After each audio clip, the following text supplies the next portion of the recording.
నా life long గుర్తుండిపోయే రోజు ఇది.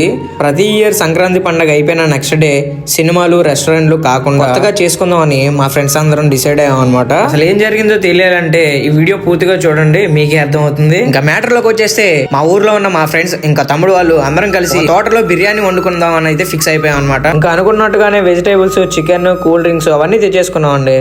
ఇప్పుడే అసలైన ట్విస్ట్ మొదలైంది. ఏంటనుకుంటున్నారు, ఇవన్నీ కుక్ చేయడానికి చెఫ్ లేడండి.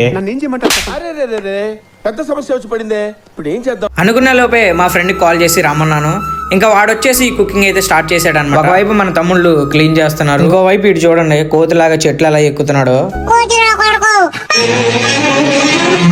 ఇంకా అలా ఆడుతూ పాడుతూ ఎంజాయ్ చేస్తూ మా ఫ్రెండ్ కుకింగ్ లో అయితే అలా అందరం కలిసి హెల్ప్ అయితే చేసాం అనమాట. మీరు అడగొచ్చు ఎందుకు ఇంత కష్టపడ్డాం, రెస్టారెంట్కి వెళ్ళి ఫుడ్ ఆర్డర్ చేస్తే వాళ్ళే ఇస్తారు కదా. రెస్టారెంట్ లో ఫుడ్ మాత్రం ఆర్డర్ చేసుకోగలం కానీ హ్యాపీనెస్ ఆర్డర్ చేసుకోలేం కదండి.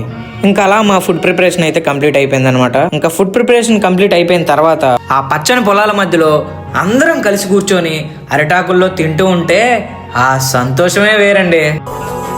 ఏ మాటకి ఆ మాట కానీ మా మాయగాడు అయితే దోవలు తీర్చాడండి వంట మాత్రం. ఈ రోజుని కెమెరాలో క్యాప్చర్ చేసాం కానీ హార్ట్లో మాత్రం ఇంకా గట్టిగా సేవ్ చేసుకున్నాము. ఇలాంటి మూమెంట్స్ నా లైఫ్లో మళ్ళీ మళ్ళీ రావాలని కోరుకుంటున్నాను. నేను మా ఫ్రెండ్స్తో ఎంజాయ్ చేశానండి. మీ ఫ్రెండ్స్తో కూడా ఎంజాయ్ చేయాలంటే వెంటనే ఈ వీడియో షేర్ చేసేయండి వాళ్ళకి.